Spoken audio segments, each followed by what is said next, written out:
I was so excited to get my shipment from Last Bottle Wines in the mail the other day, full of incredible red wines all from Napa Valley. I love wine tasting, so having this to my door couldn't be happier. Also, couldn't be more excited that today's episode is brought to you by Last Bottle Wines. If you don't know already, they're a Napa-based online wine shop with a twist. They offer just one handpicked wine per day until it sells out, and they're always at incredible prices. We're talking 30 to 70% off retail. And the best part is that there's no subscriptions, no fees, and no minimum purchase. And I could not be more excited to bring this offer right now because they're having a marathon sale, which is coming up March 28th and 29th. Even better, we're offering Dateable listeners 10% off your first order with code DATEABLE. So if you are a wine lover like me, this is a great time to join. And did I mention that shipping is 100% free? So what are you waiting for? Mark your calendar for March 28th and 29th, or get on it earlier if you want. You can sign up at lastbottlewines.com and use code DATEABLE and find out why Last Bottle is the most fun way to discover and buy amazing wine. As you know, I recently left my corporate job and I've been in total recovery mode, all about self-care. One of my new routines is the nighttime shower before bed. There's just something about washing away the day and that reflection that's been super helpful for me. I've been using one of our partners, Osea's Mega Moisture Duo. This combo body oil and body lotion are so freaking incredible. It literally feels like I'm at a spa. I realized that the secret is seaweed and other skin level ingredients that are normally reserved for face products. And that's why I was so excited when Osea became one of our partners. And, you know, we're so grateful for partners like this because one, they keep the show going, but they're also super good for all of our listeners and for our own well-being. So if you want to have that nighttime bliss like I am doing, you can get 10% off your first order site-wide with code DATEABLE at oseamalibu.com. You'll get free samples with every order and free shipping on orders over $60. So head to oseamalibu.com and use the code DATEABLE for 10% off. Let us know which products you end up going with. Share them in social. Super excited to see what you end up choosing. The Dateable podcast is an insider's look into modern dating that the Huffington Post calls one of the top 10 podcasts about love and sex. On each episode, we'll talk to real daters about everything from sex parties to sex droughts, date fails to diaper fetishes, and first moves to first loves. I'm your host, Yue Xu, former dating coach turned dating sociologist. You'll also hear from my co-host and producer, Julie Krafchick, as we explore this crazy dateable world. Hello and happy season finale, our dear Dateable listeners. Welcome to another episode of Dateable, a show all about modern dating where we're going to wrap up the season with how to be single on purpose and what it means to be single and how to relish in being single. And at the same time, balancing wanting to date and wanting to be in a relationship. Mm-hmm. And don't worry, we're not going anywhere. Basically, we're still here every week. So if that was a fear of yours, no fear. But I still can't believe we're at the season finale of season 12. It just keeps going, you know? Like, this is the gift that keeps giving. There's always new material in the world of dating and relationships. We're not going to stop, okay? We're not going to stop. Just because the season is ending doesn't mean we stop. And we are constantly thinking of new topics. In fact, we have a list of like at least 1 million topics, right, Julie? At least 1 million. Obviously 1 million and counting. But I think this is a good also call out that you can always submit your story. We're always looking for new stories also, in addition to our running list of topics. So if you want to submit the form, it's dateablepodcast.com/story. I think that's always a great idea to like give us new ideas. We're very open to new ideas and then also really going in on the topics that we've been wanting to talk about. Yeah. You can also DM us. It's super easy. DM us on Instagram at Dateable Podcast. Or you can just stalk us. Like, you can find our address. What are you asking for, anyway? Someone, like, shows up at our house. And they're like, please talk about can you talk ballooning. About this? Please talk about looning. Here's a cup of coffee. I don't know. That's just in my dreams. Someday. You know what's funny, though? It's like, I feel like I've been thinking about the question you asked all week. Last week, about the wedding speech. So for anyone that missed that, go back to last week's episode. Yue brought up this wedding speech that she was at the wedding and heard the matron of honor giving the speech. And it was basically about like, should your partner be your priority? And I've been thinking about it all week, and I feel like it also plays in very well to this week's episode. We were super excited to get John Kim. We've been following him for a long time because he's kind of like, your priority should be yourself in a way. If you don't have your baseline down, you can't be a good partner to someone else. I asked a few other friends about this because her exact words were, prioritize your partner above everything else, above your family, above your children, above your work, above your dreams, above your soul. And it was interesting to see what people bring into the question because some of the women I spoke to were like, I can't believe he said that. He's just so possessive. And I was like, wait, I said the matron of honor. Oh, so that was interesting. Shit. Yeah. Shit. So we were like, well, I can't. He is obviously one of those patronizing men who believes that their partner should put them on a pedestal. I'm like, wait, no, it was a woman. And some women have said, oh, I've been in really bad toxic relationships where I put my partner as priority above everything else, including myself, and I lost my identity. Yes. There's fear of that too. I personally, one of the things that I would screen for when I was dating was like, does this person feel good about themselves as a whole? And I think like I've run into issues before where that hasn't been the case. It bites the relationship later because I think ultimately you need to feel good about yourself to give to another person. But that being said, I think we could also get into this like endless loop of self-development. And that's also a dangerous place too, because if you're never relating to other people, you can't actually put it into practice. Yeah, exactly. And I was like talking to a friend the other day and she's like, shit, this relationship stuff is hard. Like I wasn't expecting to like get all my own self shit like reflected at me. Yes. And you hear that all the time, that relationships are basically a self-reflection. And I was like, I saw this quote somewhere that like people like jump ship when it gets too hard to work on themselves. But really like that is kind of like an out in a way because it's safer. Because someone's not like putting this magnifying glass up to you to see where your issues are. So you're basically saying like, I'm going to go work on it myself. Yeah. And then you don't have that accountability. But then also in other situations, someone should work on it themselves. So it's a very hard line, I think. We've been talking to a lot of our listeners who have found partners in the time that they've started listening to our podcast. And I love to credit us for them finding their partners. But when you step back and think, it's not that the podcast has helped people find their people. It's that podcast, including ourselves, has helped people find the right relationship and how to create the right relationship. And I've said this quote before from the founder of Hinge. He says, you don't find the one, you create the one together. And that is exactly what resonates with me about this episode. It's like we can't sit back in our dating lives and think, well, I'm going to be single now and I'm dating now and I'm going to find this thing that I'm looking for. No, we're constantly working on being in a healthy relationship, even when you are single. Right. And I hope that's what people are taking away from Dateable, is that we are prepping everyone to be in healthy relationships. Totally. And I think that's a good point. Now, and I loved about this episode too, is single on purpose. He actually says you don't have to really be single to be single on purpose. Like you can be in a relationship, but you should still have that sense of self and devote time to it. And I think that is really important because I think sometimes even in a relationship, you end up spending all your time together and you can like merge together, but having your own interests and having your own perspectives still, that's what attracted someone to you in the first place. So you don't, I'm very conscious of like losing that stuff. And I think that's why the statement in the speech, I, of course, want to make my partner a priority, but putting them as the only priority, I fear that would happen. Yes. And then you lose everything else. And then what happens? You're just like lost in this relationship. I did hear a friend of mine respond to this question, and she said, you don't put your partner as priority, you put your relationship as priority. And I thought that was an interesting point too, because in the last week, my partner and I were traveling, and sometimes when you're traveling, you come across conflicts all the time, right?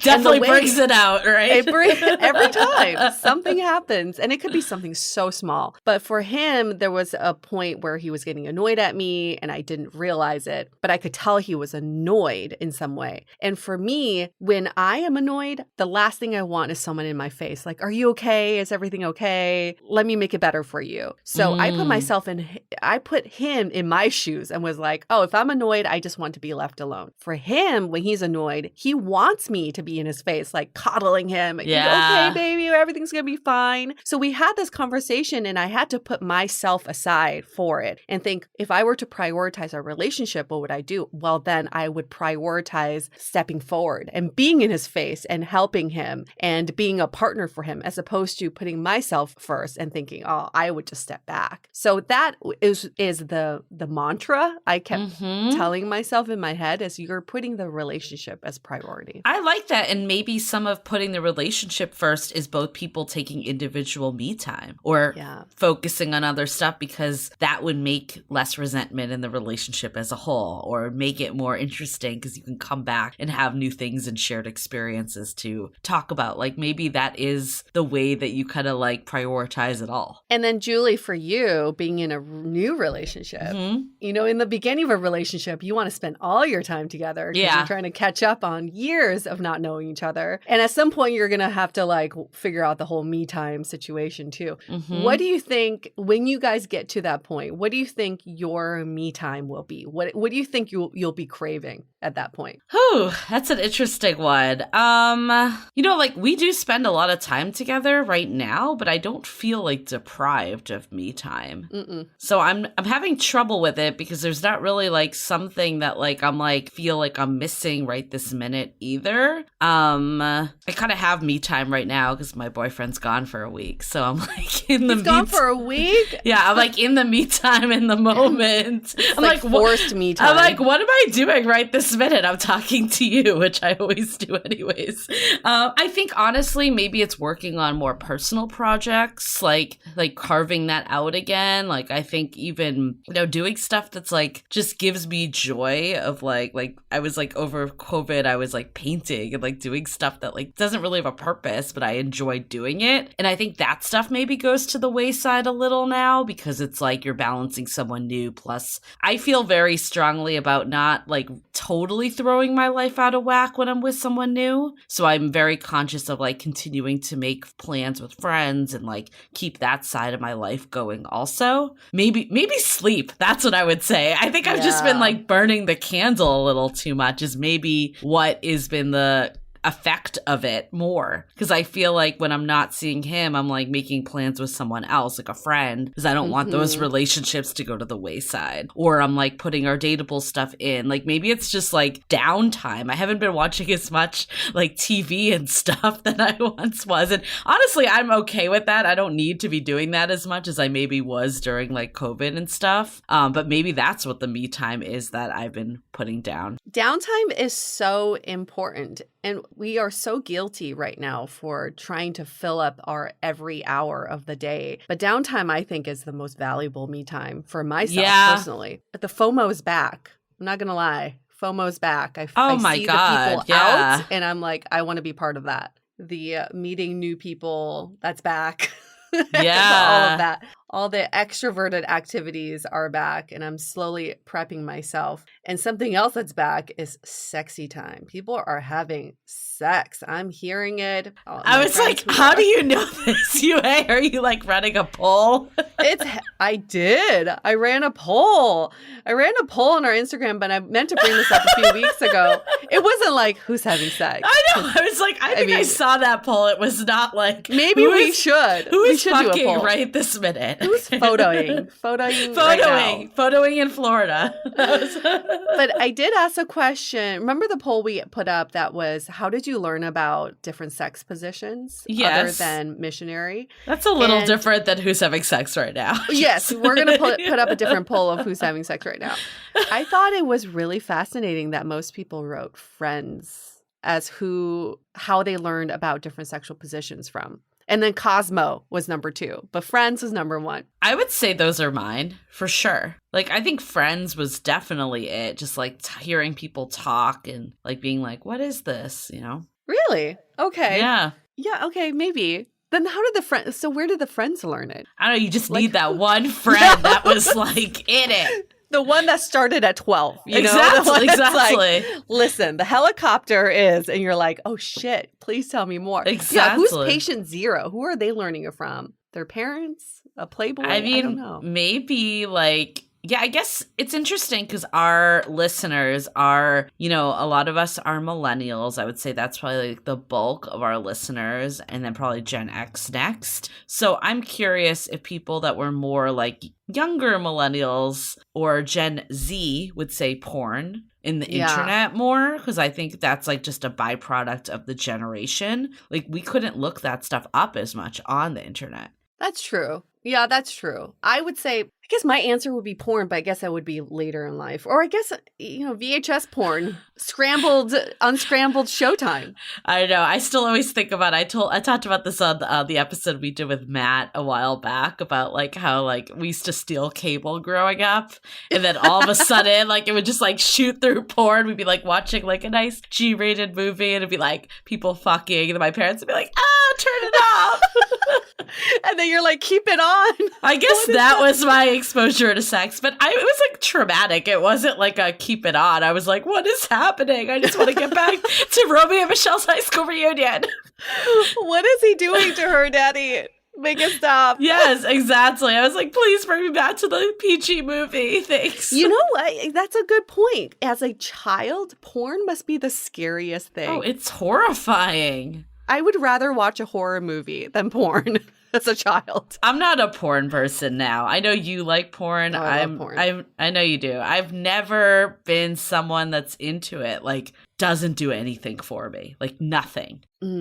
It's just so entertaining for me. It doesn't have to turn me on. I like to look at the set design. I like to see what they're wearing. I like to see how shaven they are. It's like taking a poll of how porn stars like to fuck, and they're all very different. Yep, I guess that is why you really wanted Lou on My Cleaner. I did. So throw back to that episode if you missed it. That's an epic one. Well, remind people who that is. Oh, yes. So my house cleaner, Lou, he was a former gay porn star. Like, he was like a big porn star. Like, literally and figuratively. But like a big porn star that like he was on like covers of magazines. This was like in the golden days when it was like you were a celebrity if you were a porn star. This wasn't just like amateur hour, put something on the internet. Lou Cass. I looked up his penis. It's huge. I can verify. I feel like that's kind of a prerequisite if you're in the industry, right? Like, they're not going to be like... Yeah, I mean, it's not going to be a micro penis, but also I met him in person. We had him on an episode. He came to my apartment to record, and I was not expecting how big. He was willing to show, too. He didn't show us in person. He was willing to. I was like, what was happening while I was in the bathroom? Like, I feel like he would have pulled it out if I asked him. 100%. 100%. Probably not for me because I'm a client, but for you. just for me. I'm not a paying customer. Although he did clean UA's ex-boyfriend's place too. So. For years. And he'd give me all the tea. Just kidding. He would give Julie all the tea, and then Julie would give me the tea. No, there wasn't that much tea, but no, yeah, there wasn't, unfortunately. Well, speaking of tea, should we get into our question of the day, of the week, of whatever we're calling it here, the nude segment? Our nude segment, our dating advice segment. This question is very much related to what we've been talking about. And the question is, How do you know when you're getting too comfortable being single? And we've heard this from multiple listeners from our community as well, who are so good at master dating, who are going through personal development, who love that me time. And then you get to a point where you think, am I just happier being alone? Am I too comfortable? Am I no longer making space for someone else? So when do you think you're too comfortable being single? So that I feel like is a really hard question actually for me to answer because I'm like in the thick of this. Like it's actually funny. I was looking back on the dates. We recorded this with John Kim, the day before I went on my first date with my boyfriend. Oh, crazy. So it was like right in the thick of it. I know like it's taken a little time to get out just because we wanted to save it for the finale. But I think this whole like thing about, you'll like hear in the episode, it's kind of like real-time processing of like being single and being okay with it. And now like being in a totally different state like 2 months later. So like things could change at a moment's notice. But maybe you go first because like I need to give a little thought to like what I'm going to answer this. So I think being too comfortable being single, I've definitely been there where I was so happy being alone that the thought of having someone else in my life seemed like a burden or seemed like a nuisance or seemed like it would take away from my life. And I thought that was a red flag, was when you no longer can make space for someone else because you only want to make space for yourself. And I don't think it's not like, oh, once you get to that point, there's no going back. Of course there's going back, but that's when I think I hit that point of, all right, maybe now it's time to get myself back out there and start dating again, or to even get excited about the idea of dating. I have a great friend, an awesome friend named Sonika, who loves you, Julie, because she says you and her are so similar in your romantic ways. And she and I had dinner the other day, and she said, I really love being single and dating. And those were the things that she said. You know, it's they're part of the same family, single and dating. She loved that she can go meet different people and get to know them and explore and learn. But she also was so happy being not in a relationship either. So I thought she was in a really good spot. She was just like, I like dating. Dating still excites me. It's still fun. I think when you don't think of dating as fun and you think of it as a burden, that's when you got to step back and think, okay, I got to like reset my mindset here. I personally think the best time to meet someone is when you're comfortable being single. Oh, yeah. Like, I feel like that's when you have your sense of self that's been baked, which is what we're going to talk all about in this episode. But I think that is the perfect time to let someone into your life. And I think it can sound daunting because you're like, everything's going well. Like, why do I need to switch it up? But I don't know, at least from my experience, I think when you meet the right person, you are in the place, like you just said, like that you're still open to meeting people. It's not like you're, like totally closed off. If you meet the right person, you're going to want to naturally make time for them. Like I definitely saw that happen with myself. Like before I met my current partner, like I was like, I'm totally fine if this ends up being my life. Like I have enough people in my life that care and love me, even if it's not a romantic partner. But when I met that romantic partner, I wanted to make space for them because I really just liked to be with them. And I think that happens. And I like what you said of where is your headspace in this situation? Is it that you don't want to be with someone because you've gotten jaded and you've given up on people that you're trying to date? Or is it that you're just, doing self-love and getting to know yourself and finding love in all other places? Because I think those two mindsets are very, very different. Absolutely. You don't want to do anything out of spite. And you don't want to do anything because of how the past has jaded you. So I think that's what the self-love comes in, is that it helps you heal from those past dating traumas and situations that jaded you. But being single is, I feel like being single and being in a relationship, all of it is a transitional period. We're always in a transitional period. So even when you're single, that's not like how you're going to be forever. And when you're in a relationship, a lot of times that's not how you're going to be forever either. So just constantly be open to the change and be open to know that here's my status today, but that could all change in the future. And I'm open to that change. I think that's a really good point. Like, if you had talked to me like a couple months ago, I would have been like, I can't even imagine sharing a bed with someone at this state, because I've been like so used to being on my, like, you know, not doing that for a while. And now I actually like find it easier to be asleep with someone there, which is like a total 180. And I think some of it is the fact that, you know, like what you just said, it's just embracing that life is always in a constant state of flux. What is good for you today might change totally. And if it's not changing for the better, that's when you can reevaluate, like, is this the right place for me? Like, if you found that, let's say you met someone and you were happier before being single, maybe that means that that's not the right person, or you actually do prefer to be single. And I think you can like kind of double click on that and be like, okay, what does this mean? But if you know, are now in a relationship and you're happier, that doesn't mean that like you weren't happy before. It's just a different type of happy. Yes. And it shows how adaptable we are. Don't think that your state today is going to stay the same. They show that within 48 hours of entering a country, you can pick up the accent. 48 hours. So within 48 hours of having someone in your life, you can probably pick up on habits and then morph into a third person with that person. So just know that you are constantly absorbing the environment around you, and being single is just one of those temporary states. Yeah, I think it's like another thing too is sometimes people maybe on the flip side complain about being single, right? Like, I hate being single. And the way I look at it is like there's good and bad of being in a relationship and being single in all stages of life. Like, I was talking to a friend of mine with kids, and she's like, look, like, there's times that I want to rip my hair out. And then there's other times that I'm like, I'm so lucky to have this amazing family. And I think that's really how all of it is. Like, being single, like, if you look at it, you're like, I have the ultimate freedom. I can do what I want. I can make more time for like my friends and family and other people that aren't necessarily a romantic partner. I have more me time, downtime, all the stuff. But then when you're in a relationship, there's the positive of like having that person, that partner that you can do things with, you're confident, like all that stuff. So I think there's pros and cons to every stage. And I personally would rather fixate on the pros of each stage than be like dwelling in the cons, because like while you are single,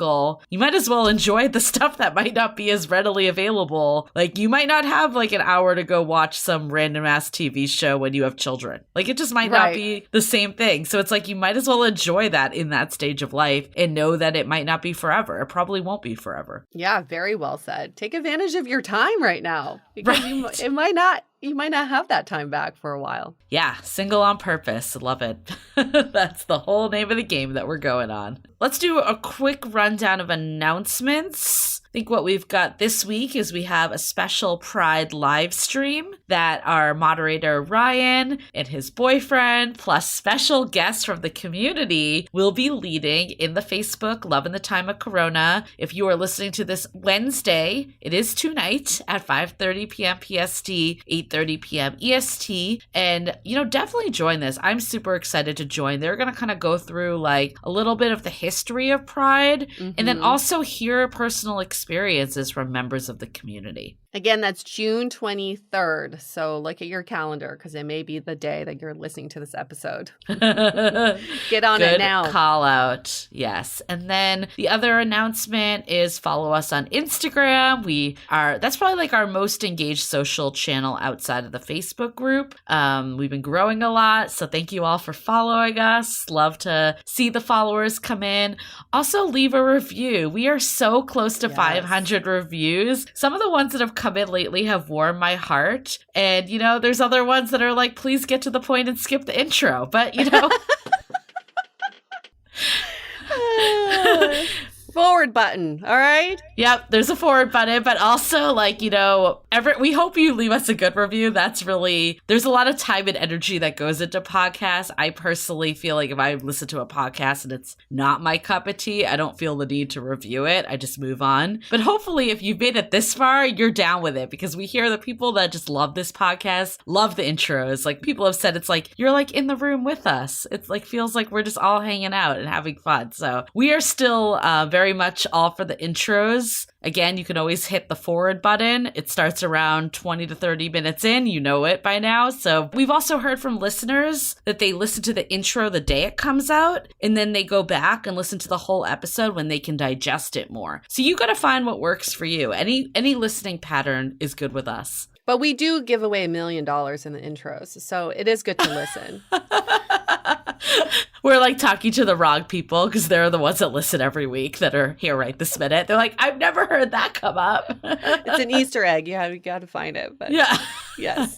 But yes, please help us out with the reviews. Honestly, the ratings of the reviews are everything in this world. And this is a free podcast. So if you want to give back to us, that is our one minor request, is to just drop us a rating. It takes 0.5 seconds if you just leave the 5 stars. And it helps us grow, and it helps us find even better guests, which is what we love to do, is bring you the best content we can possibly give you. But to have access to these guests, we got to have those reviews. Right. Like John Kim. John Kim today. Woo! I mean, part of why he was able to do this is that he saw it was a legit podcast, right? So yeah, it directly impacts who we get on this podcast. So we're almost to John. Let's do a quick message from our sponsors. This episode is sponsored by BetterHelp. We at Dateable are huge fans of therapy, and BetterHelp can match you with your own licensed therapist and connect you in a safe and private online environment. Me, for example, I was able to start communicating with my therapist in less than 48 hours. It was so quick. Now, BetterHelp is committed to facilitating great therapeutic matches, and it's more affordable than traditional offline counseling. Their licensed professionals specialize in everything from dating trauma, stress, anxiety, trauma with a big T,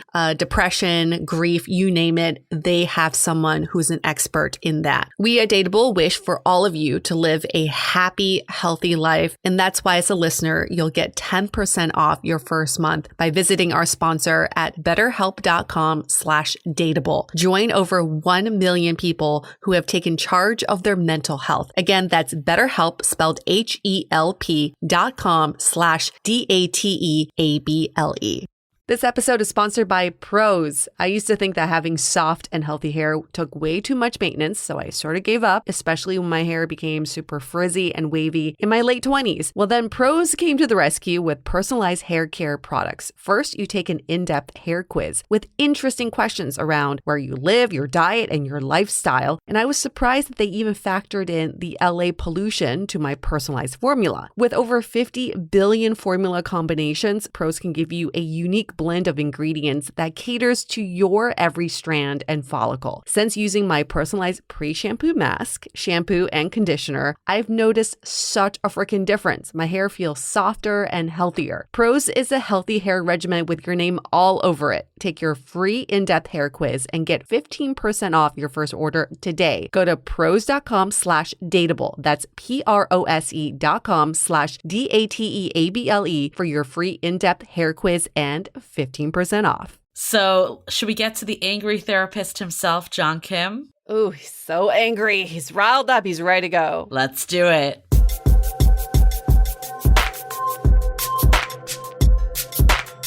When we think about a therapist, sometimes we equate that to someone who is very calm and soothing and listens and is compassionate. And I love that our guest for this episode has branded himself as the angry therapist. His name is John Kim. He's 48 years old. He's lived in California his whole life, originally from Korea, and he's in a monogamous relationship right now. So in his own words, he says he's a therapist who went rogue and humanized himself after a divorce. divorce, and he started a popular blog called The Angry Therapist. He's a best-selling author of 2 books. His first is called I Used to Be a Miserable Fuck, An Every Man's Guide to a Meaningful Life, and his most recent Single on Purpose, Find Yourself First. Ugh, a miserable fuck. You got us at that. It's just those 2 words alone, we were like, sold. So let's start with, what does it mean to brand yourself as I'm a therapist who went rogue? What happened after your divorce? Oh, man. Well, let me just first say that you guys are so pro. This is amazing. Like this platform. I just, I'm in Lake Arrowhead. I literally 5 minutes ago got off my motorcycle, sat down. I had to unbutton my pants because I'm 48 and I'm bloated. And like my podcast is literally just like almost talking into my phone in a garage. And so this feels very in studio. I'm not wearing pants. No pants. Oh, there you go. I'm in a closet with no pants. So we just have the facade that we're professional. And it's your birthday today, right, Chad? Is it really? Tomorrow. Okay, before tomorrow. Yes. Happy early birthday. Thank you. Yeah, so I went rogue, meaning I tried to tuck my shirt in. I worked in high-end treatment centers. My dream was to become a therapist with the nondescript office and a latte in my hand and those the silver balls and all that. It wasn't honest to me. I felt like Clark Kent pushing a mail cart, and so my Tumblr blog, I started to help people in kind of unconventional ways. I met them at the park. I did a lot of things you weren't supposed to do. So I did not sleep with my clients, but I met them at the park, met them at the gym, like on walks, stuff like that. And I realized that as I was doing that felt more honest. It felt more real. And I just followed that. And that's what I mean by going rogue, right? Like I've never had an office. So I call myself a coach because with coaching, there's no board. And then I start to work in ways that were kind of very jeans t-shirt, just roll up at the coffee shop on my Harley. I thought if we're going to talk about life, let's do life while we're talking. So that's what I've been doing the last 10 years. Got it. And first of all, I just want to point out, I just loved your book so much. Like it was such a great read. I feel like got so much out of it. And we're really excited about this topic in general, like,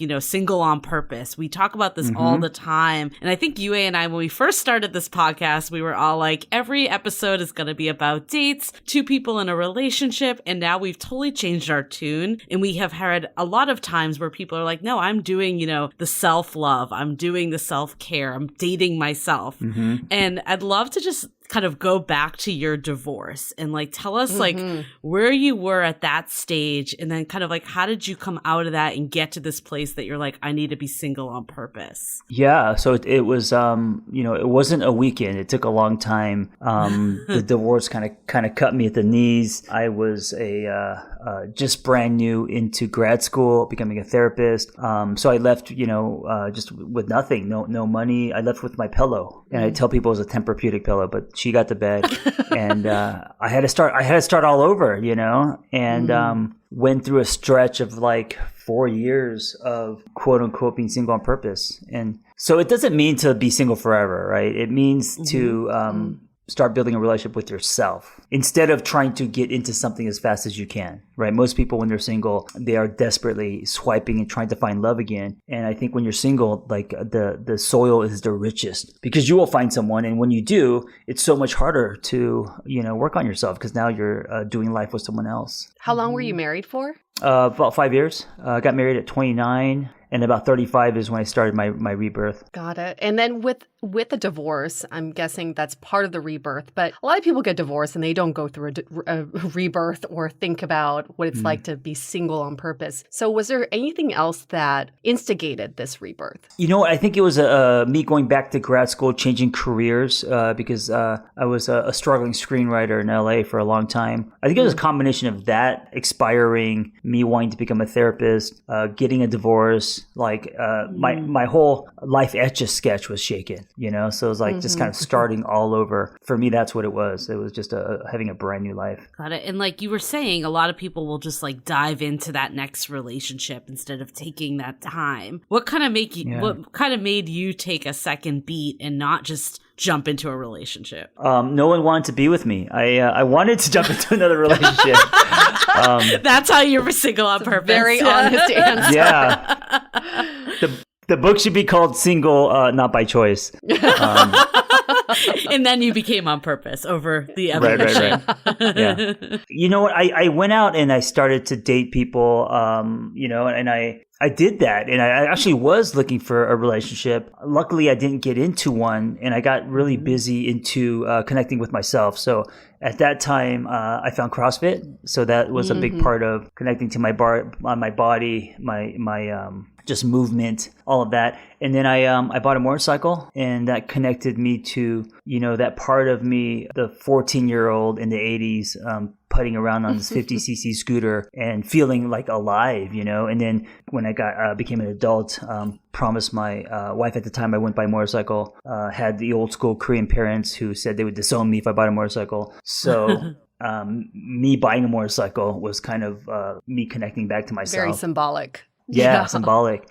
Got some tattoos. I went on my, someone argued that it was a midlife crisis. This is when you go out and buy the Corvette and all that. But for me, it wasn't that. It wasn't me running away from myself. It was more me running toward for the first time in my life. That's so interesting because my boyfriend's the same thing. He got a divorce and he got a sleeve of tattoos and he went on a 2-month trip to Europe because it wasn't so much. A lot of people said you're having a midlife crisis. He said, no, I'm just redefining and refining my identity because I had lost it during the marriage.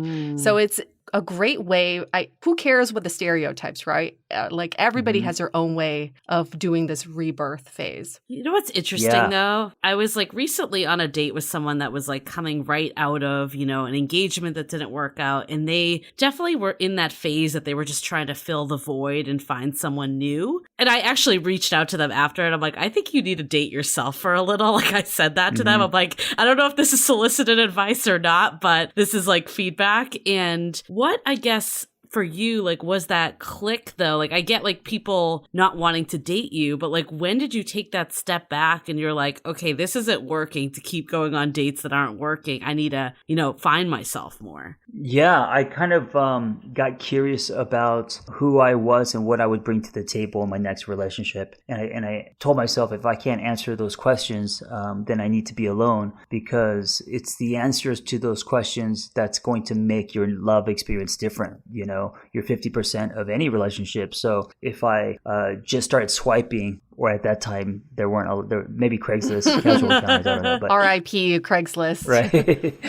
If I just got into something really fast, I knew that there would be a high chance that the unhealthy patterns would just repeat itself, and so I actually said to myself, okay, I have a chance to give myself a new love experience. And I know that what I can do is, change my patterns and my definitions and who I am from the inside out. So when I do find someone that I want to invest in, I want to be a different John Kim. What I really want to get to is we want to follow you on this journey of transformation. So when you made this conscious decision to be single on purpose, what was step number 1? Oh, man.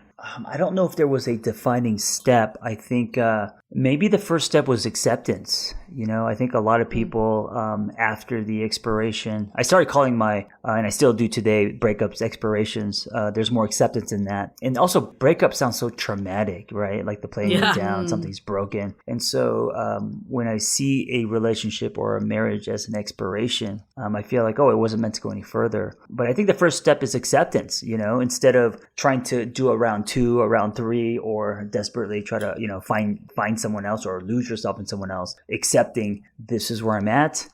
This is who I am, and starting with truth. Now let's go from here. So one of the things that actually comes up in our listener community a lot is we have what we call a masturdate, which is basically dating yourself. Right. Master, and yeah. And one of the things that comes up a lot though is going on actual dates on your own, and being in your own company. But I feel like you kind of took it a step deeper. And that actually was what I thought about when I was reading the book, was that you talk about, you're loving your body, empowering your brain, really feeling what you need to feel, and not just, going to a dinner by yourself, but really like getting into your emotions. Can you kind of like elaborate a little more on that process? Yeah, I've been a logical creature most of my life. And so I wanted to know what it felt like to actually drop into my body. I didn't allow myself to feel. I never, and I don't know how much of this is being Korean and just not having a lot of emotional milk growing up, but I was 35 and I was like, I need to actually drop into my body and start to feel things, and so I spent a lot of time by myself in coffee shops writing. I took myself out to dinners.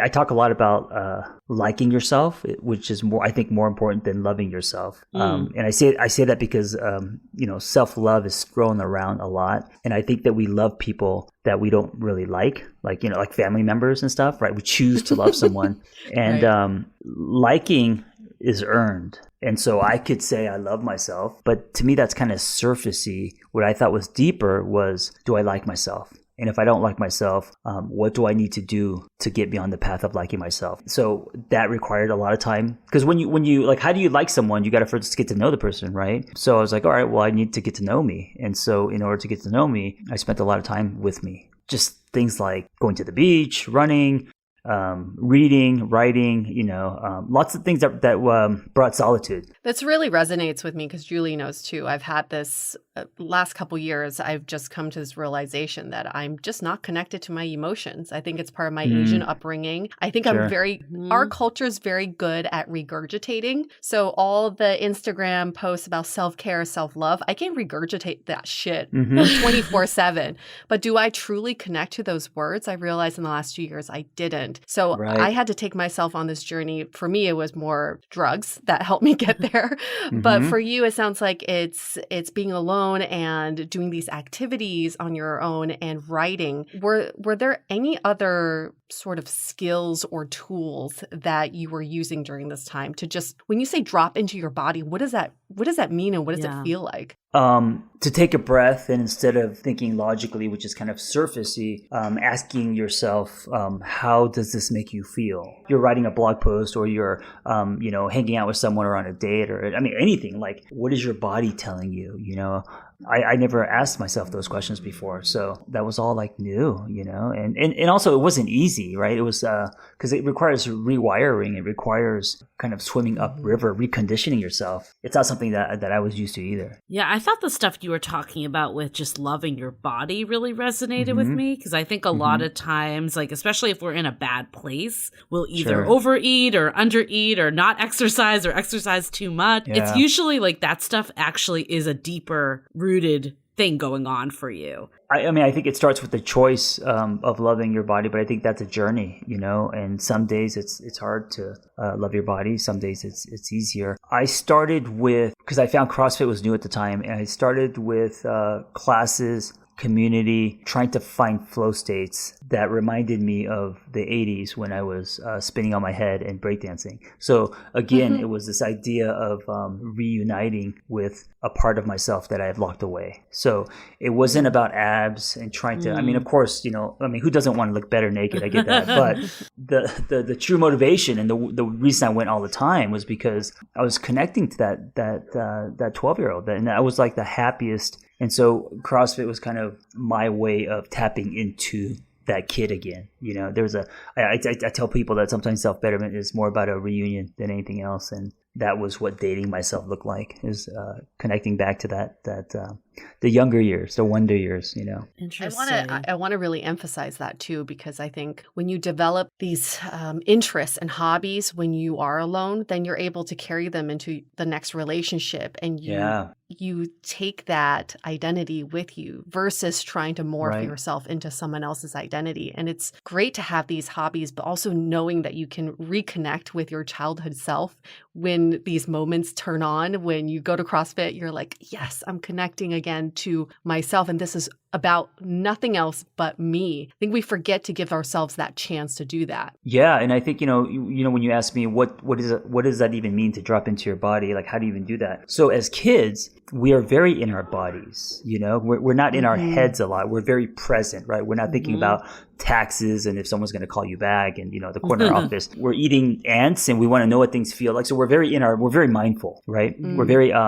experiential. And so if you are pulling from that part of you, then by default, you are dropping into your body, right? So when I was CrossFitting and I was doing, handstand push-ups and all the gymnastic movements, I was connecting to my body because the 12-year-old that was spinning on his head was very present. So I was very present in the activities of those workouts. And I thought, okay, this is what it feels like. At least for me, this is what it looks like to drop into my body, right?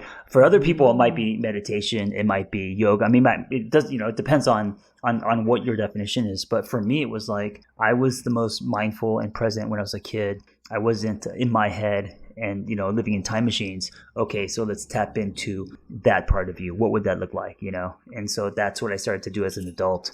Be a kid again in a way. Yeah, I mean, I think the body part is so many layers to it because I totally love what you just said with that. But I think there is also a confidence that when you feel good about your body, and that doesn't need to mean that you lost a lot of weight. Like we had a past guest that said that she just looks at her scars or her dimples and like any perceived flaw and like finds love in it. But it starts to bring that acceptance and, confidence essentially that, let's be honest, a lot of times after a breakup, you lose a lot of confidence because you're feeling like, unworthy and down. What other ways can people like start to accept their bodies more? And like, how do you think that plays into like, eventually dating again and being in a relationship? Yeah. It's funny when you said confidence, I thought acceptance, connection, and confidence. Like, I think they kind of, evolve into that process. I think it's different for everyone. I think it depends on your previous experience with food, with body image. I definitely, I think that when it comes to stuff like that, women have it 10 times harder just because of the world we live in.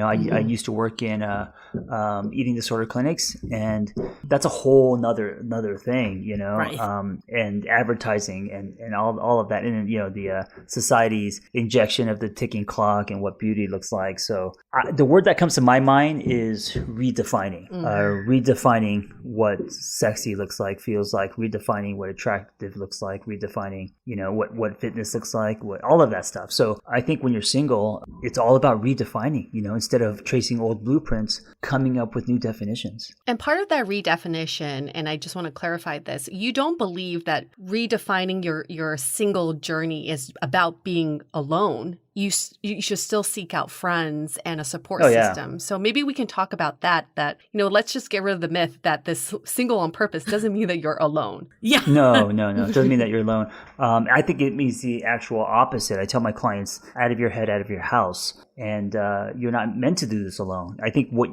doing it alone, because there's solitude when you want to be alone, but there's also like isolation. And I think isolation can be the most dangerous thing to do, right? Yes. So surrounding yourself with community, and especially now, fitness communities, yoga communities, whatever you're passionate about, music class, salsa dancing, anything that has something that you like, that you're passionate about, that also has a plug and play community. Because we used to have this as kids, right? In our structure of recess and all that. And then when we grow up, all that's gone, and it's really hard to make friends as adults. So killing two birds by taking classes or any kind of activity that has some kind of community, I found that really helpful. Yeah, doing life with other people, being of service, helping other people, because then it's not about you and you're not in the trenches dwelling on your problems and what's wrong with you and why you can't find someone. When you are actually sharing your gifts and being of service and helping other people, you're living more through me life instead of a to me life or any kind of victim mode. I am learning so much from this. This has just been an incredible conversation. Let's take a really quick break to hear from a couple of our sponsors. This episode is brought to you by Z-Man Games, an array of fun games for adults, one of which is called Love Letter. Now, in this card game, your goal is to win the heart of the noble princess who is looking for an ideal partner and confidant to help with her royal duties when she one day assumes the throne. Your goal is to enlist the characters in the castle to deliver your love letter while keeping other players' letters away. It's trickier than it sounds. Powerful cards lead to early gains but make you a target, and rely on weaker cards for too long and your letter may be tossed in the fire. I find it to be a fun and nice 20-minute mental break during the day. This 2 to 6 player card game fits in your pocket so you can take it with you anywhere. Love Letter is appropriate for ages 10 and up and is available for $11.99 through Z-Man Games. You can find it at Target, your local game store, or directly through Z-Man's web store.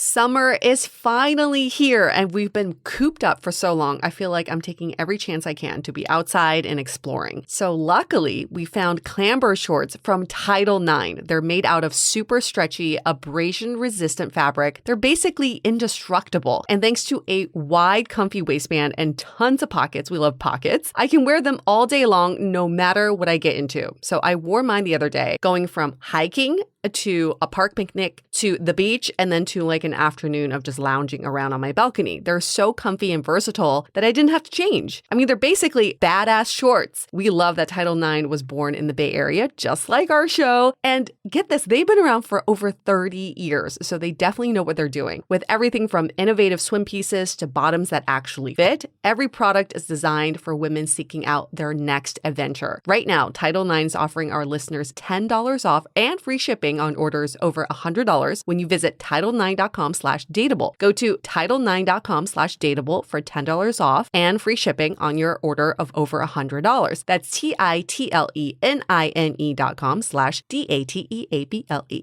I thought it was really interesting, too, that you were like, as a single person, the first thing you should be focused on is finding friends, not a new partner. Yeah. Can you kind of elaborate more on why you think that's the case? Well, a lot of times we'll find a new partner and then we won't want to make any friends. We end up being like, I think I mentioned Tom Hanks talking to the volleyball. Like we end up being alone, even though we're with someone, we end up kind of being alone because we're not bringing a whole life to the table.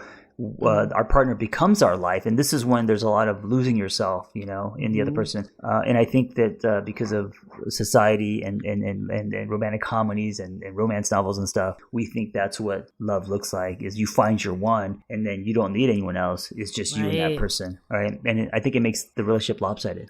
I thought you had an. This episode is sponsored by Via. We all know there are things that can help set the mood in the bedroom, but did you know a little THC could also do that? Yes, Via has developed a unique blend of pleasure-enhancing cannabinoids, libido-strengthening herbs, and a low dose of THC all into one mind-blowing gummy called High Love. This gummy, wow, it will awaken your senses, increase blood flow, and intensify any sexual experience. I've been pleasantly surprised by the High Love gummies because it is just the right amount of THC for me to have a good time without feeling sleepy. And hey, if THC is not your thing, Via also offers a wide array of other gummies without it. And everything legally ships in 50 states with discreet packaging directly to your door. So if you're over 21, you can get 15% off and a free pack of award-winning Dreams THC plus CBN sleep gummies with our exclusive code DATEABLE at viahemp.com. That's VIIAHEMP.com. Let the gummies work their magic. Head to viahemp.com and use the code DATEABLE to receive 15% off and one free sample of their Sleepy Dream gummies. That's viahemp.com and use the code DATEABLE at checkout.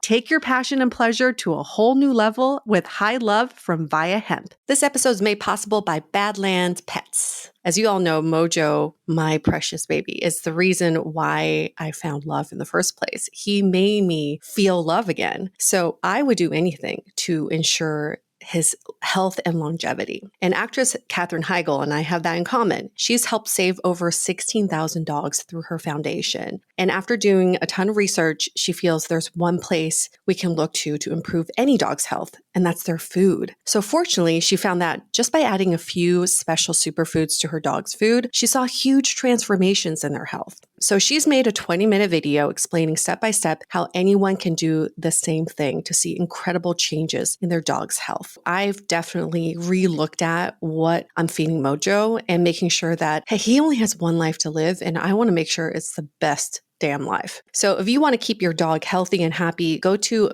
badlandsfood.com/dateable and watch Catherine's video right now. Again, that's badlandsfood.com/dateable. This episode is made possible by Armoire. Armoire makes getting dressed easy. With a clothing rental membership from Armoire, build the perfect wardrobe with brands that are high quality, unique, and recommended just for you. All you have to do is take a 5-minute style quiz and select items from your dynamic, personalized closet. The styles show up at your door in as little as 2 days. Then when you're ready for new clothes, just swap them out. Listen, I live in Southern California. There is absolutely no need for puffer coats or any sort of those winter jackets. But when I travel anywhere else in the world in these cold months, I'm often burdened with the task of getting winter clothes. And now with Armoire, I can just rent my winter wardrobe. It's brilliant. Right now, our listeners can give Armoire a try and get up to 50% off their first month. That's up to $125 off. Just visit armoire.style/dateable. That is armoire.style, spelled ARMOIRE.style/DATEABLE to get up to 50% off your first month and never worry about what to wear again.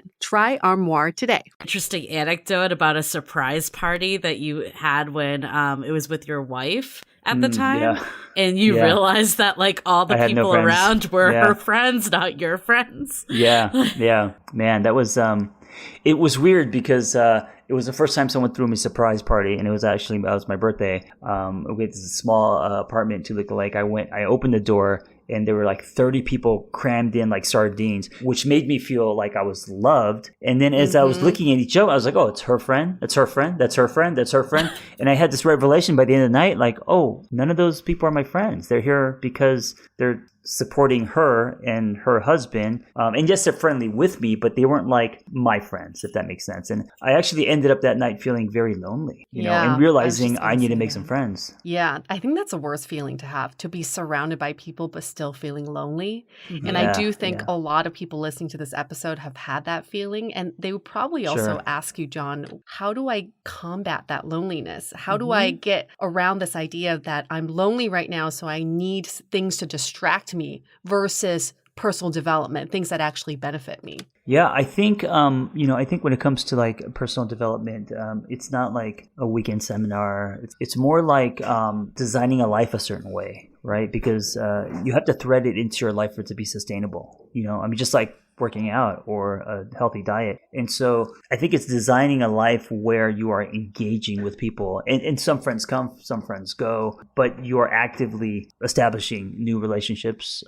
Forever, you know, even when you fall into another relationship. So this is one of the things that I find really interesting that I'd love your thoughts on, because a lot of people have this question. I've actually experienced this too. Like currently I'm single, but I feel very like not lonely at all. Even amidst a pandemic, I feel like I have tons of community, tons of friends. And I think that actually has made me in a way, you know, a little pickier about who I date, which I think actually is a good thing long term. But then sometimes, and I'm projecting my own, but I've heard many of our listeners say the same, is like, what is that line though about, you know, staying open to like a partner? Because it's like, I still do want a partner. I'm okay on my own. I'm happy on my own. But like, how do you like balance the two? Like, what's your take? I think you set the intention that you are ready for a partner or a relationship and you want to build something amazing and different than the last time. But I don't think that you want it so bad that it becomes lined with desperation and that becomes kind of your North Star.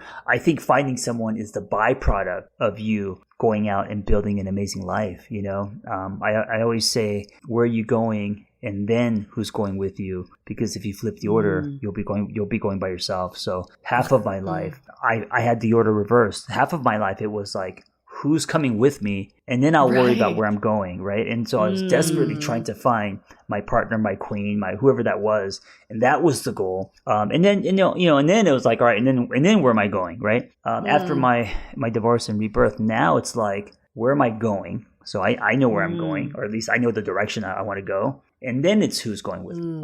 That one involves a ride. That one involves you having a sense of purpose. That one involves also, it's more attractive when you find someone going somewhere. Absolutely. Yeah. More independence. It allows you to pick better too, because you're not coming from a place of desperation that you need to fill your Friday night, right? Like you're like, oh, I'm totally fine hanging out in my own company on a Friday night if need be, or with my friends. Like, and then you have like a little higher standards because of that. But I guess like I love this, like, where am I going? Who's who's coming with me. But like the only thing I would challenge with that is like, how does that go from like an I statement to a we statement, considering like a partnership is a partnership at the end of the day? Yeah, absolutely. And I think that's why it's important to start asking yourself that before you're partnered, because you're right. When you do find someone, there is compromise and people change. And also your partner's decisions are going to affect yours. And, you might be kind of sidetracked or whatever. It's all part of it. But there's a difference between compromise and compromise of self, right? So every relationship requires compromise no matter what, but not compromising of self, right? And so if you're going into a relationship, I'll do anything for this person and not having much of a life, there's a higher chance you're going to compromise yourself. If you go into a relationship having a pretty good foundation, having structure, having hobbies, having things, having friends, and having, a true north, then there's going to be a lot less compromise. I mean, there's going to be a lot less compromise of self. There will be compromise, of course, but not There's always going to be compromise. Yeah. And I want to relate this back to your personal journey, because you went on this 4-year single on purpose journey. How did you transition out of it? And I guess another question is, how do you know when you're ready to transition out of it? I don't think you ever know. I don't think it's like you wake up and it's like a light switch, or someone throws you a party, you're officially ready to now. That would be amazing, You're ready. You know what I thought? I think it would be amazing if humans actually kind of change colors, like Smurfs, or not Smurfs, like where it's like as you do more work on yourself, you actually literally change the color. And so you're when emotionally you're walking available. Around, yeah. And maybe that color is like orange or something. I don't know, red. And then when you see people that are like blue, they've done no work on themselves, right? And what that would do is that would get all the blue people to be like, I don't want to be blue anymore because no one wants to be with me. So I'm going to start work. It'll force people, and suddenly like there will be more and more orange people, and the world will be healthier and better. And then we'll be racist against all the blue people. How do we do this? How do we make this happen? This would make dating so much easier if we knew their color code. Color code, yeah. Based on how much work they've done. That'd be amazing. I forgot what you asked me, but I just had that. How do you know? You were saying that you really don't know when you're ready to transition out, but in your own experience, how were you able to transition out?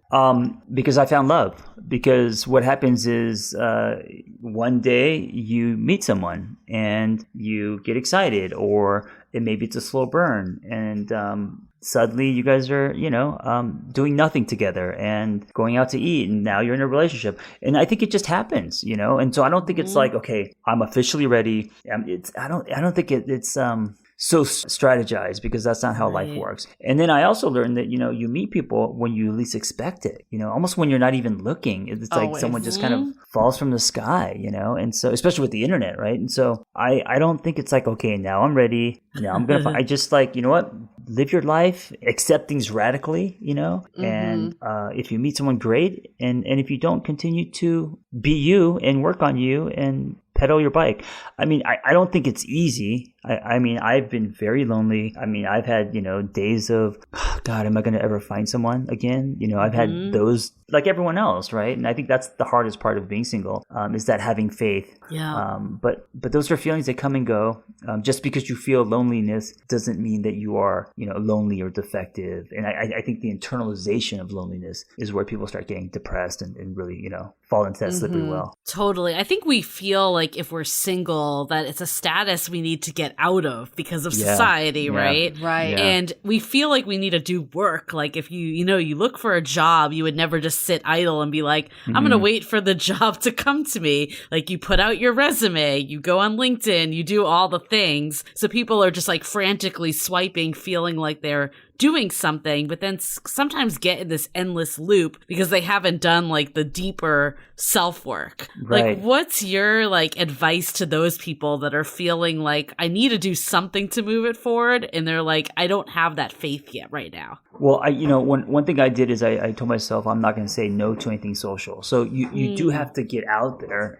You can't just say, okay, I'm going to sit on the couch and cross my fingers. Right. Just hope, you have to be active. You got to talk to people. You have to put it. And so when I say set the intention, back it with action, put it out there. So I'm an introvert at the end of the day. And I told myself, anything I get invited to, anything where there's like something happening in the community, I'm going to go. I'm just going to go, even if I don't feel like it. And a lot of the best experiences come from, when you weren't expecting something to be fun. So a party, a get together. And I think it's kind of like your own treatment because it takes you out of your comfort zone. And again, you're living your life and you're doing things and not allowing singlehood to, keep you in your bedroom just, watching Netflix and eating chips.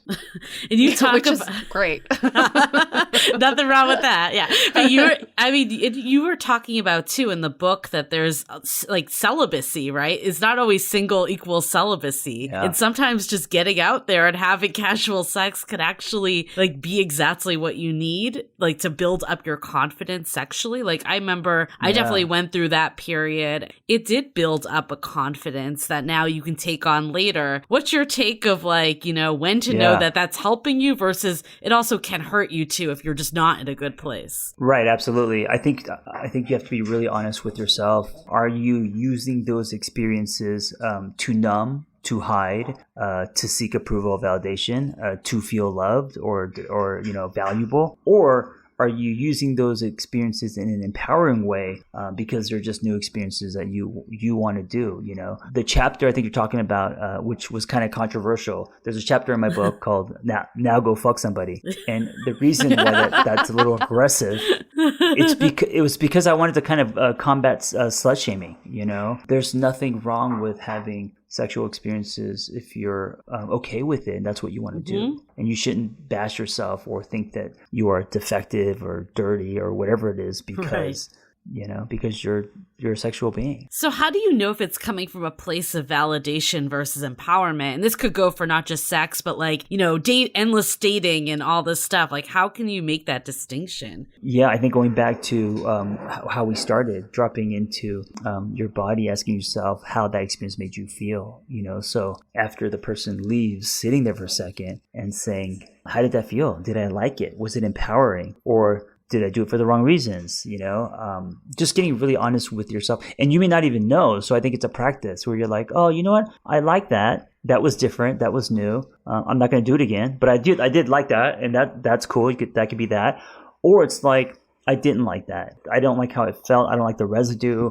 I don't, like how I feel right now. And then that's information. And instead of internalizing it, saying, okay, that was learning. Are there any mistakes or red flags that people should watch out for when they're in this state when they're of single on purpose? Yeah. Yeah, I think dating apps can be dangerous. We've become baseball cards.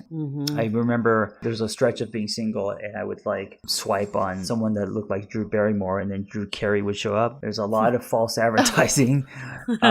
There's ghosting. There's, dick pics. There's all these things that disconnects us with ourselves, right? Lots of people hiding behind their phone. So I think that it's a great tool, but you got to use it with a small spoon, meaning, when you go get ice cream and they give you the little red taster spoon? Yeah. That's it. You just walk away. Yeah. No, I think no, it's not that you don't buy it. I think you swipe when you feel good about yourself and that that it's partly entertainment. You could handle rejection. You don't swipe when you're desperately looking for love and you're lonely because it may make you feel bad about yourself, Oh, 100%. Yeah. We've said this before on our podcast. Like, if you're not in a good state of mind, modern dating can be brutal. And the last thing you want to do is dig yourself deeper. So you kind of need to have a thick skin a lot with dating apps. And the only way to get there is to be have the sense of self and feel confident. Yeah. And it's funny because I think the less swipes or likes or whatever it is that you get, the more desperate you become to chase after them, because since you're not getting them, you're thinking that you are not lovable or attractive. And so now you're more hungry for them, which I think flips the magnets, turns people away from you, and now you're lined with desperation instead of just being attractive.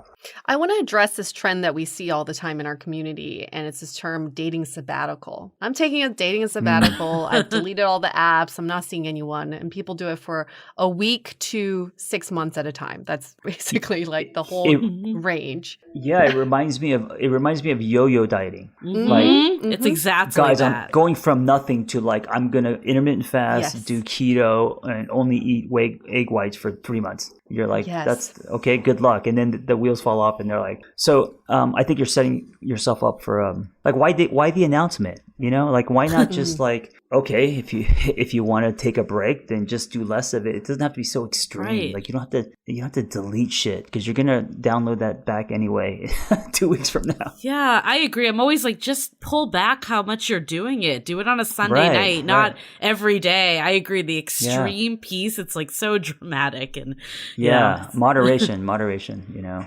So why do you think this period of single on purpose, like how do you think it's helped your current relationship? Like why do you think it's been so instrumental for you? Because at the end of the day, that book is not just for single people, it's for anyone, especially if you're in a relationship.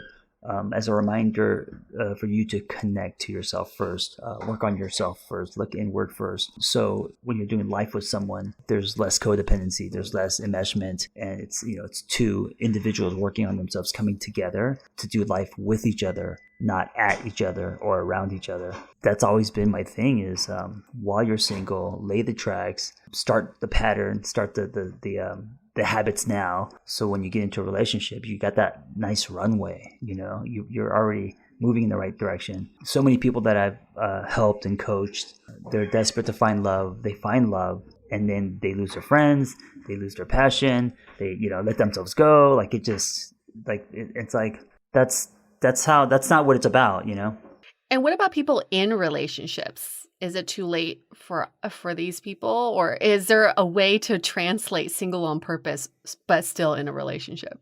Oh, I think especially if you are in a relationship, because that's when I think we drop the ball the most. Because we like I said, it's hard to do shit on your own because now you have someone that you're doing life with. That's hard. Even though it's called Single on Purpose, I think it's more important for people in relationships to kind of read this book and to remind themselves like, oh, I should start working back on my shit because I've been in this relationship for 3 years and it's getting kind of blurry now. I'm starting to not know who I am or where I'm going. I need to get that back. That's going to ultimately help the relationship. I mean, I think that's a perfect transition to some of our takeaways, but because we always say this on our podcast too, that like being dateable doesn't mean being single. The work doesn't stop once you have a partner. If anything, it actually is more because now you're trying to navigate. I think you said it well, like you're navigating your own shit and their shit together, right? And I think though the biggest takeaways I've gotten from this is like the sense of self is so essential. We've been fed these lines like 2 thoughts become 1 or my other half. And all that stuff is pretty actually detrimental in reality. I think in fantasy and romantic comedies and all that works. But in real life, like when you don't have a sense of self, like you are just relying on this other person so much. Like the whole, story you shared about like the birthday party, like I think there's just so much pressure now on the one person, which makes it, challenging to like navigate for the long haul. And I think my other takeaway is having that, community and having those people in your lives that aren't romantic are just as important as the romantic partner because they help, round things out. They help you like form your sense of self and you're not just putting like everything on one person. Yeah. Life becomes cumulative joy-wise. It's not like, everything doesn't hang on the relationship and the one fight or the what's going on. One of the things that happens is in relationships, the other person or the relationship kind of becomes the sun you revolve around.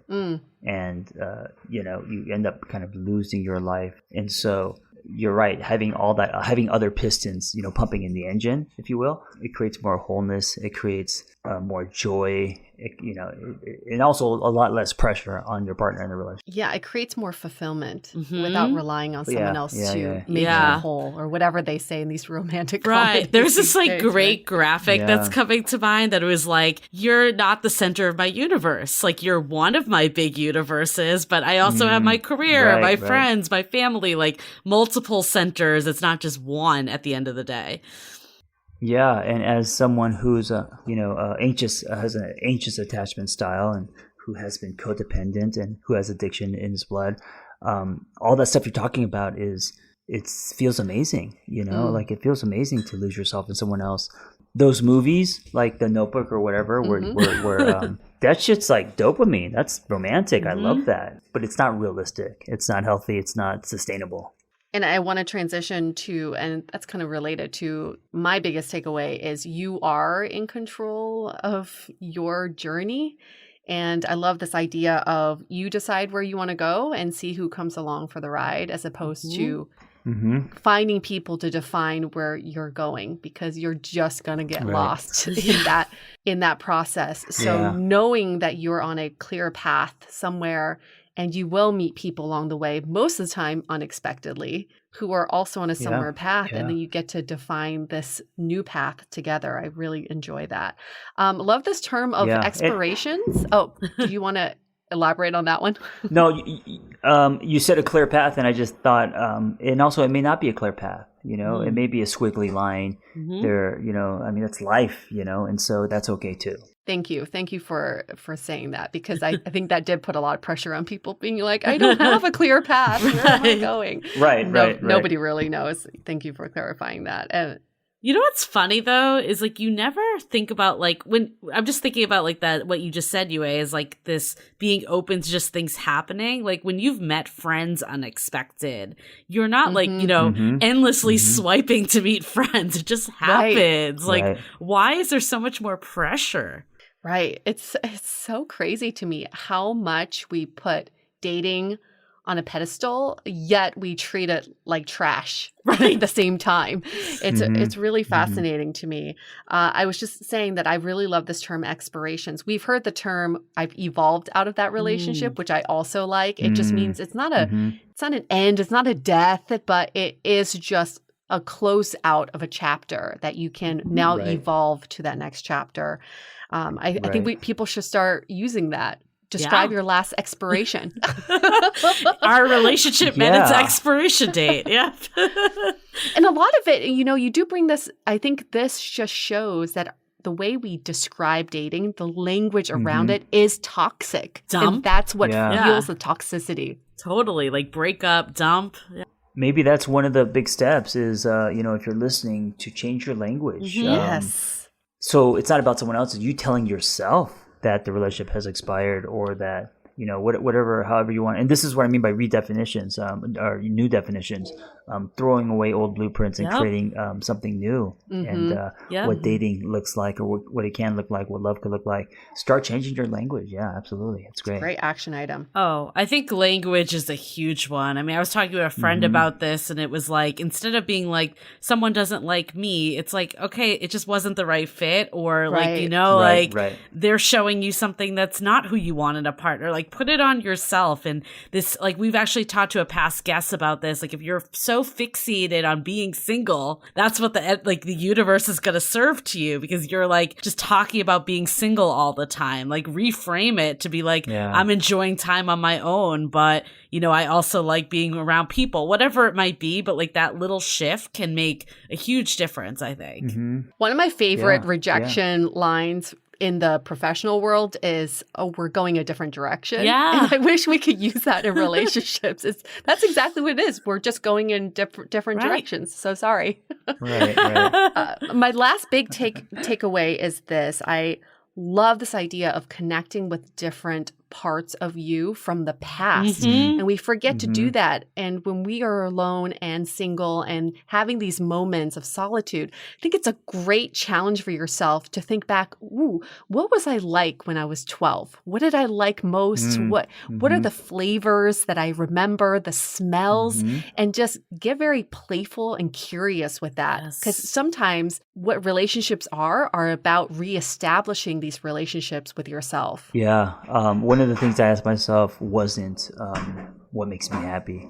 I felt that was very loaded, and the word happy can be plastic and a t-shirt. So I started to ask myself, when did I feel the most alive? When did I hit flow states? And it was younger. It was when I was, play with my Legos for hours and lose track of time, when I was breakdancing, when I was skating, And I thought today, okay, well, now as a 35-year-old, what can I do that produces the same feeling, right? So it could be a different activity, but what produces the same feeling? And that's where I found the connection, right? So it wasn't like I didn't put on my windbreaker and start doing backspins again. I found the feeling of that, feeling that alive in fitness, right? That's one example. I really love that. I love that. Yeah. Do what makes you happy. Love it. What makes you come alive? Alive. John, we have one final question for you. In your opinion, what do you think being dateable means? What makes someone dateable? Ooh, a strong sense of self. Yeah. And you don't have to have like, I know what my purpose is. I know where I'm like, you don't have to have your quote unquote shit together, but you have a sense of self. You're bringing something to the table other than your love or your body or what, like you're bringing a whole person to the table. You have a strong sense of self. Yeah. Love it. And for listeners, in case you couldn't tell, we highly recommend John's book, Single on Purpose, Find Yourself First. I'm guessing people can find this book just by Googling, but is there one central place where they can find everything about you? During the pandemic, I created something called The Lab, and we're doing live Zoom classes. If you are looking for a community, people are actually finding, it's funny because through my book club, Single on Purpose, people are actually finding love, which is ironic because they're supposed to be single on purpose. But what's happening is, you put a lot of like-minded people in a room working on themselves and people are going to find attraction. It just also proves that there's billions of people in this world. You can meet people anywhere. So yeah, that's kind of what I'm passionate about right now. It's called the TT Lab, and doing lots of live Zoom stuff like everyone else is doing. Right, from single on purpose to love on purpose. Exactly. That's the journey. And what is your website? Is just angrytherapist.com? The angrytherapist.com. The one and only, okay? Not just any angry therapist. I don't think we actually asked you, but why the angry therapist? That's our very last question. When I started the Tumblr, it was for me. I didn't think anyone would read it. I thought it was funny that a therapist was angry. But I was actually a very angry person. That's where these come from, these deep furrows. Keep them. Yes. Yeah, I call him Marky Marks. He's got deep ones. But just being Korean, by default, you're angry. No, I'm just kidding. I was angry because I was unhappy. Didn't have much of a life, a very chasing state, and so that's why I called it the angry therapist. And then later I realized, maybe it was my way of saying that I'm human. That anger isn't a bad thing, especially as a therapist who tries to show himself. That makes sense to me. I heard someone say this to me, babies are born angry. So angry is our first, most natural emotion. Sure. Yeah. Angry and scared. Huh? Yeah, exactly. Yeah. Also, the happy therapist does no ring to that. Nobody cares about that person. Yeah, exactly. Nope. No thanks to that guy. Well, thank you so much, John Kim, for being part of our show, or we should say the angry therapist for being part of our show. It's been a fun adventure trying to schedule this call, so I'm so glad that we were able to catch you while you're in Arrowhead. And for anybody listening right now, the reason we're able to get such awesome guests like John is because we have great ratings in Apple Podcasts. So if you can help us out, give us another 5-star rating. It takes 5 seconds, maybe a line or two about how awesome we are. This makes us look legitimate so we can con future guests like John. Just kidding. We don't con them. but it really does help with our growth and the quality of our content. So thank you for anybody who's left reviews. One final thank you to you, John, where he always closes up. Stay dateable. The Dateable Podcast is part of the Frolic Podcast Network. Find more podcasts you'll love at frolic.media/podcasts. Want to continue the conversation? First, follow us on Instagram, Facebook, and Twitter with the handle @DateablePodcast. Tag us in any post with the hashtag StayDateable, and trust us, we look at all of those posts. Then head over to our website, dateablepodcast.com. There you'll find all the episodes as well as articles, videos, and our coaching service with vetted industry experts. You can also find our premium Why series where we dissect, analyze, and offer solutions to some of the most common dating conundrums. We're also downloadable for free on Spotify, Apple Podcasts, Google Play, Overcast, Stitcher Radio, and other podcast platforms. Your feedback is valuable to us, so don't forget to leave us a review. And most importantly, remember to stay dateable.